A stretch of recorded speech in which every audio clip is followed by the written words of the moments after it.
The next divisional round matchup that we have to talk about, the Los Angeles Rams are going on the road to take on the Green Bay Packers. This game is going to be played on Saturday with a 4:35 p.m. Eastern Time kickoff. The Rams are a 6.5 point underdog going into this matchup. Now, last weekend, the LA Rams defeated the Seattle Seahawks on Wild Card Weekend 30-20. Meanwhile, the Green Bay Packers were sitting at home because they had a first round bye. Now, when you look at the Rams, in their win against the Seattle Seahawks, their defense played absolutely lights out. I mean, their defense was phenomenal. Russell Wilson may have played his worst game as a pro that I've ever seen in his whole entire NFL career. The Rams defense was getting pressure on Russell Wilson. Russell Wilson had pretty much nowhere to throw the football. Aside from a big touchdown play to DK Metcalf, the Seattle Seahawks offense pretty much got suffocated for their entire matchup. Russell Wilson was 11 of 27 passing for 174 passing yards, 2 touchdowns, 1 interception, and he got sacked 5 times. So my biggest question for the Rams going into this game is going to be the quarterback position when it comes down to Jared Goff, because after the Rams win against Seattle, I had a lot of questions when it comes to the quarterback situation for the Rams long term, because John Wolford got the start for the Rams at quarterback. He ended up getting injured early on in the first quarter because he had a hit by Jamal Adams in the head and neck injury that resulted in him coming out of the game, having to be rushed to the hospital. So in comes Jared Goff off the bench. Now, my question is that if Jared Goff was able to play, why didn't he start? Did Sean McVay believe that John Wolford gave the Rams a better chance to win than Jared Goff? Because in a situation like that, if your starting quarterback has an injury, but he's still able to play through it, he should be the starter. So I don't really understand why John Wolford got the start over Jared Goff. Did Sean McVay believe that John Wolford gave the Rams a better chance to win than Jared Goff? I don't really know, but that is a question for another video. Now, Jared Goff played pretty decent.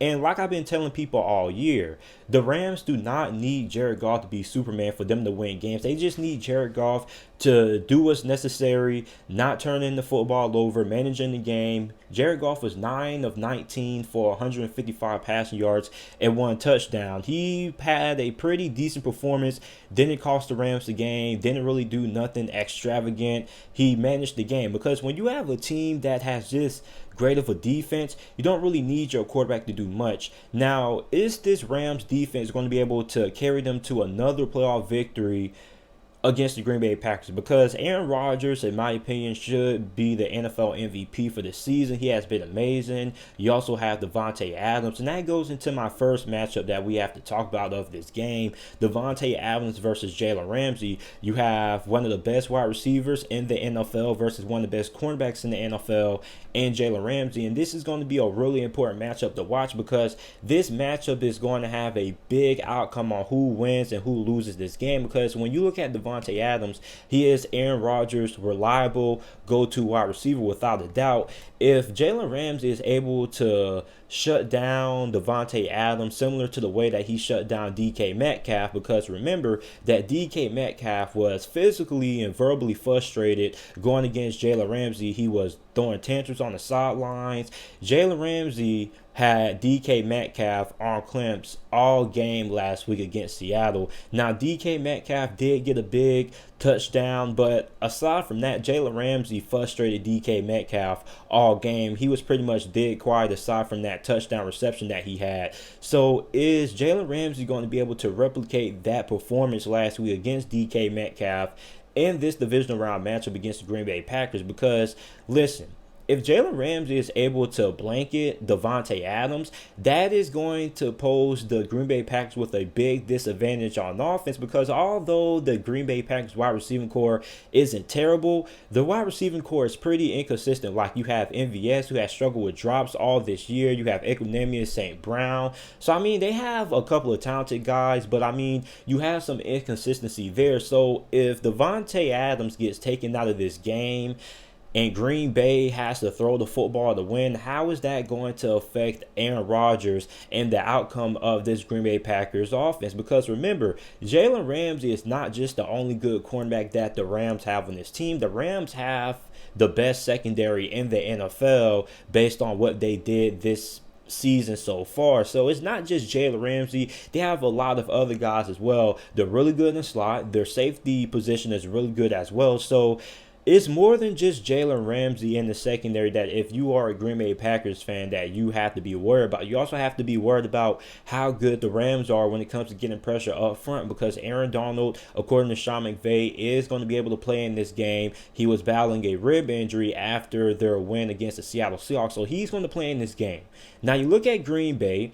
Their offensive line is pretty solid, even though they have a couple of major injuries there. You wonder how their offensive line is going to hold up. Now, Cam Akers went off against the Seattle Seahawks. He had 28 carries for 131 rushing yards. He was averaging 4.7 yards per attempt and 1 touchdown. They're going to need Cam Akers to repeat his performance last week in this week's game against the Green Bay Packers, because although Jared Goff was able to play, he still didn't really look all that great due to his thumb injury. So for the Rams, I'm pretty sure that they are going to once again rely on the running game. They're not going to ask Jared Goff to do too much, because when you have that great of a defense, you don't really need your offense to do that much. Now for the Packers, you have kind of had issues when it comes to stopping the run this year. Now, your run defense has been pretty up and down. Like, it was one point in the season when it looked like the Packers had one of the worst defenses in the NFL when it came to stopping the run.